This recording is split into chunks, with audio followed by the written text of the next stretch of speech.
retired abroad and living on Social Security. I'm going to share what my monthly budget is in this video. I would say the most often asked question of me and anybody else that does this is, hey, how much does it take to live over there? Or can I live there on this much? That's exactly what I'm going to cover in the upcoming video. Alrighty, so I want to be really respectful of your time in this budget video. Now, I do a budget video every 6 or 7 months because if one question gets asked the most, it's how much does it cost to live there? Or can I live there on this much money? Or how much is your rent? How much is this? How much is that? And I totally get it, and I totally get the concern. And I lived here for 3.5 years solely on my Social Security check. The only thing that changed after 3.5 years was this channel, which supplements that Social Security check. What I wanted to do to be considerate of your time was just get to the point for those of you that want to know how much do I spend per month. And the answer is, in under a minute, $2,000. I like them apples. I did that in 60 seconds. So if that's what you tuned in to hear, and now you want to bail out and go do something really fun, cool. Thanks for stopping by. Now, I will break down that $2,000, and I do understand up front that your mileage may vary. I can only tell you what I spend, and you can kind of take it from there. You may have a bunch more money coming in off of pensions, off of annuities, investments, another portfolio. $2,000, you might say, I could never get by on just $2,000. Fair enough. And then there's the other half that ask me, Paul, can I live over there for $1,000 or $1,200 or this amount or that amount? Very, very difficult for me to answer those questions. So, since I refuse to tell another man he can or he can't live here on X amount of dollars, since I don't personally know the man, then I'm just going to explain my lifestyle, what it entails, and where my money goes every month. Okay, so buckle up, grab some popcorn, here we go, and I won't take a long time doing this. But I also want to touch on the importance of a safety net and money that you have, tucked away in the event of medical emergency or just any crisis that you may have to deal with. You don't want to be, or at least I didn't want to be, stuck over here on a month-to-month, check-by-check basis. Okay, so out of the $2,000, I'm going to use an exchange rate of 50 to 1. One, because I'm lazy and it's really easy to do the math. And it's kind of a balance between what money's selling for now, or what the exchange rate is now, which is right around 55, and what it was when I first got here, which was about 46 or 47. And then when it moved up to 50, and that took a while, we were all dancing in the streets. We thought that was the greatest thing since sliced bread. We have, fortunately, these last few years, enjoyed a very favorable exchange rate. But me being pragmatic and, I kind of try to prepare for the worst, I'm just saying it's probably going to go back down. If it doesn't, I'll be pleasantly surprised. So, enough about that. We're going to go on a 50 to 1. Our rent here, and I say our, I am married, in case you weren't aware of that. I have a spouse and 2 dogs. And so, of course, they're going to cost some money also. But in reality, the spouse saves me money. And I'll get into some of that also. Okie dokie. So we got this $2,000 a month. Paulie boy, where's that go? Well, my rent is $400. It's 20,000 pesos. Round numbers, that's $400. And that even includes my internet and water. So the rest of the big money goes to, of all things, food and entertainment. That's pretty much where all of it goes. Yes, we have to fill the car up with gas. That might be, I'm going to say that's $30 a month. And then I'm going to say another $20 a month for two scooters. I have a motorcycle. My wife has a scooter. We own a car. So I'm going to say 50 bucks a month for petrol. When we drive, I try to use the motorcycles as much as possible just because I enjoy it more. But there are days, like when we go shopping, or when it's really hot, or if it's raining, that we utilize the car, the four wheels. Um, but so gasoline, there's no pain at the pump here for me. Even though gas is like $8 or $9 a gallon, I think, if you compute it, what they're charging per liter out here, the car and the bikes, they are so efficient and we don't go very far at all. So it just doesn't become, to me, a big item. But I want to throw it out there. So where are we at now? We're at 450. That's with internet and gasoline for the cars. And then I'll put $50 a month on top of that for just maintenance. Now, I think that's high, but we do go in for oil changes. We do have things that, like my wife had a problem with her brakes the other day. It was 10 or 20 bucks to fix that because labor out here and repairs is very cheap.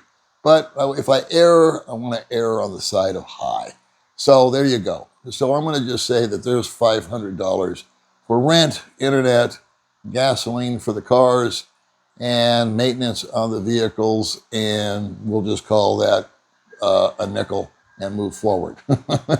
Now, we probably spend $500 to $600 a month on groceries, and we do what I call Costco shopping. We'll go in and once a month, we will take the aforementioned car down into town. We go to two places. We go to Robinson's Market. That's where we buy paper products, dog food, some meats like chicken and pork and things like that, cheeses if we can find them, all that hoo-ha.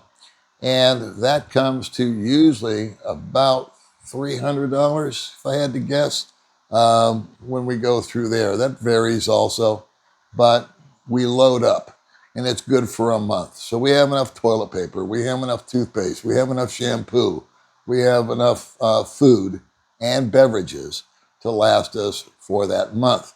But you said 500, Paul. That was three. Well, that's because of me. I go to a place called Bellcrest, which is a specialty store, and there I have 30 to 35 steaks cut for me because that's what I eat. Primarily, I eat beef. I eat once a day. I'm on a carnivore type diet or Atkins type diet. It's not pure meat only. And we do have fresh veggies and all that kind of stuff. And it usually runs somewhere in the neighborhood of about 200 bucks. Could go to 250 there. And so there you go. That's that. Now, the rest of the money will go when my wife and we have something that I'll put into a miscellaneous category of $200.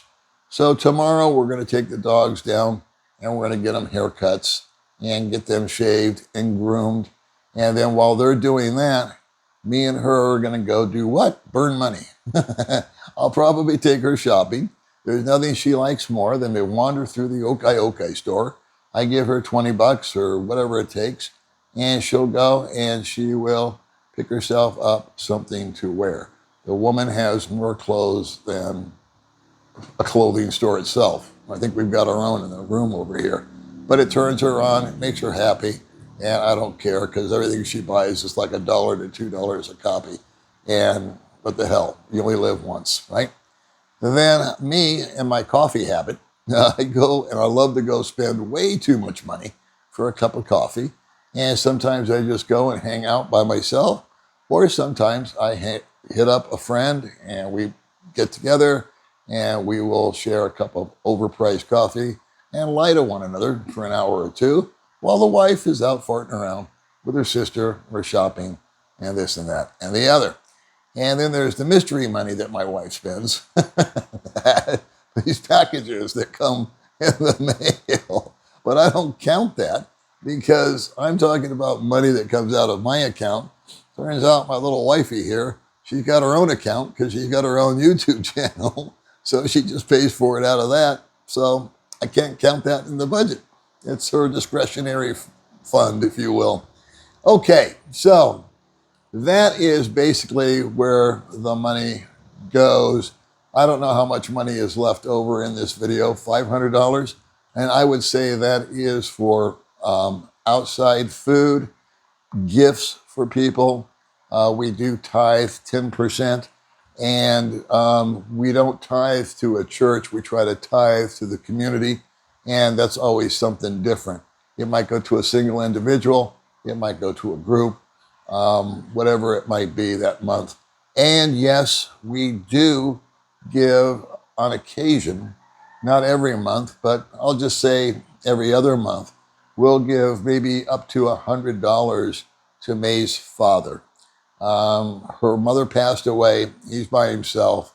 He's got diabetes and he has medical concerns. So he has medicine he needs to buy. And we're also trying to jack him up a little on the food intake of what he's eating. We try to get him a little better quality protein type of food than what he's been eating for the last, I don't know how many years. So that being said, there's also just the miscellaneous stuff that you don't see coming, and we take care of that. And at the end of the day, by the time the month is over, we've usually plowed through the full $2,000. Now, for some odd reason, this month, I just got paid yesterday, and I've got like $400 left over. I don't know why, except I do know why. The wifey and I were kind of sick this month and last month, and we stayed home a lot. We did not venture out the door. I just know this when it comes to my budget. I know that when I leave the house, I never leave with less than 10,000 pesos. Well, I like overkill. I know I'm not going to spend 10,000 unless I'm going to buy something specific, but I take that, and usually when I come home, I've got anywhere between 8 and 6 left over. What we do is usually we go out to eat. A lot of times we like to take a friend or another couple out to lunch. Again, I say my wife will see something that catches her eye, or I'll see something that catches my eye, and we'll just buy it. And none of it is expensive in and of itself. But at the end of the day, you buy 2 or 3 things and you eat once or twice and you have an overpriced cup of coffee. Well, there goes $60, baby. And that's just how it rolls. We are housebound this month for a lot. That's why I'm shooting from inside the house today. It's too damn hot to go outside today. We were going to go somewhere this morning, and we shined it on. We said, man, it's just like scorching outside. We'd rather stay home and relax and enjoy each other's company. So that brings me around to where the wife saves me money. If I was single, I would most likely be climbing the walls right now, because even though I enjoy my own company and I have no problem being alone, day in and day out of that, I would go a little loopy. I need some kind of stimulation. I need some kind of interaction. And there's a really good chance that I would have gone out today just for the sole purpose of having something to do. Even if it was just go for a drive, just drive up the mountain, drive around. But during that time, what am I going to do? I'm going to stop off. I'm going to get a bottle of water. I'm going to have a cup of coffee. I'm going to do this and I'm going to do that. And so that's where the money goes. As I said, your mileage will vary. We live in Valencia. We rent a 3-bedroom house that I said we spend $400 on with internet, and that's a true fact. However, if we were to move tomorrow, I can guarantee you, we've been fortunate. We've lived here 3 years. Our rent's never been raised. However, if we moved tomorrow, our rent would be a minimum of $700 a month, and that may or may not have the internet. Rents here in sleepy little Dumaguete, especially Valencia where we live, have gone up. And the selection is far and few between. And we just shined it on. A friend of mine just rented a house, a newly built house down the street. And I went in and saw him and I said, how do you feel about this place? And he looked at me and he said, 50-50. Because it was built by a Filipino, no disrespect, but they have one outlet like we do. They have one outlet in the kitchen. Now, you know Americans, or you know just Western lifestyle people, we got a coffee pot and a blender and a toaster and a this and a that appliance. Probably not really necessary, but we have them anyway. Microwave, maybe that's on the tabletop. And you need 3 or 4 plugs to make all that happen. It's just one of those frustrating things. He also had to install his own air con. Filipinos, they just think fans are good enough. Those are the mindsets that you're dealing with. And then when you kick it up to one that is to really, truly Western standards, you could be paying up to $700, $800, $900 a month, depending on the size, the location. Now, I understand totally that different areas of the Philippines are cheaper. There's bound to be the comment, I'm ready for it. I've heard it 100,000 times before. I'm either paying too much or I'm crazy because I don't live over here and this guy does this for that. Congratulations up front. I'm happy for you. I'll pin your comment as soon as it comes through the section. Now, let me spend a minute on your safety net, and then we'll both bug out of here and move on with our day. When I moved here, I came with $8,000 in the bank and $6,000 in my pocket. That is, $14,000. That's cutting it close. One thing I've never mentioned, and I'm going to bring it this time. I'm going to make sure I mention it this time because I always forget. I also came over with $23,000 in available credit on credit cards. I paid off every single solitary credit card that I had. I think I had 4 or 5. Came over here, and I knew in my heart of hearts that if I had a medical emergency, that $8,000 could just stay in the bank. I could whack it on a credit card if necessary. If I needed to buy a plane ticket and go back home, whack it on a credit card, go back home. So my analysis of, for those of you that are coming out here, if you think your budget is going to be $2,000 a month like mine, I'm just going to use that as the benchmark. And I know some are going to be 3, some are going to be 4, some are going to be less, but let's just play nice and say it's $2,000. The first 6 months that you are here, I think it would be sage for me to tell you that it would be, it's very realistic to add 50% to that the first 6 months. Figure you're going to spend $3,000 a month the first 6 months. You're going to be renting either a house, an apartment, an Airbnb, a condo, whatever it might be. There's going to be first, last security deposits. You're going to get in there and it may or may not be furnished. You may or may not have internet. You may or may not have utensils. You get the drill. You're going to need to set up shop. Not to mention that if you're going to get your own transportation, you can get a motorcycle for between $1,500 and $3,000 or above, or below, depending on the bike. But my bike was $3,000 now. My first bike was $1,600 back in 2017. And what did I do? I put it on a credit card. And then I paid the credit card off the next month. Why did I put it on a credit card? Because being the mooch that I am, I had some points and I had like a 1% cash back thing because I was a good boy with that credit card. So instead of 16, I think I paid 15 or something like that for the bike. That bike is long gone. I gave it away to my wife's brother and bought a new bike when that one pooped out. And so that's that. So I would say if you're going to want to have a safety net, then you should take your 50% increased amount. And if we're going on $2,000 a month and kicking it up to $3,000, I would multiply that by 6 and say $18,000 would be 6 months worth of income at an elevated rate. I like to play safe. So you can take that or leave it.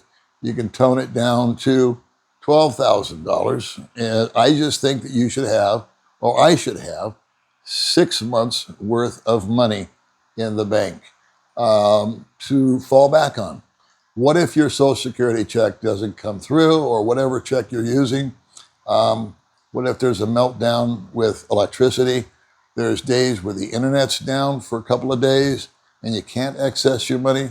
I went through a typhoon a few years ago called Odette. Everything was crashed for about 10 days. You couldn't, thank goodness we had money. And I also recommend that if you're here, that you have a little side cash tucked away in some little secret hiding place in your house or apartment for just such an emergency. All right, well, that is enough for this year's budget video. Have any questions? Feel free to throw them at me. I'll do my best to answer them in the comments section. All right, kids, we'll see you in the next video.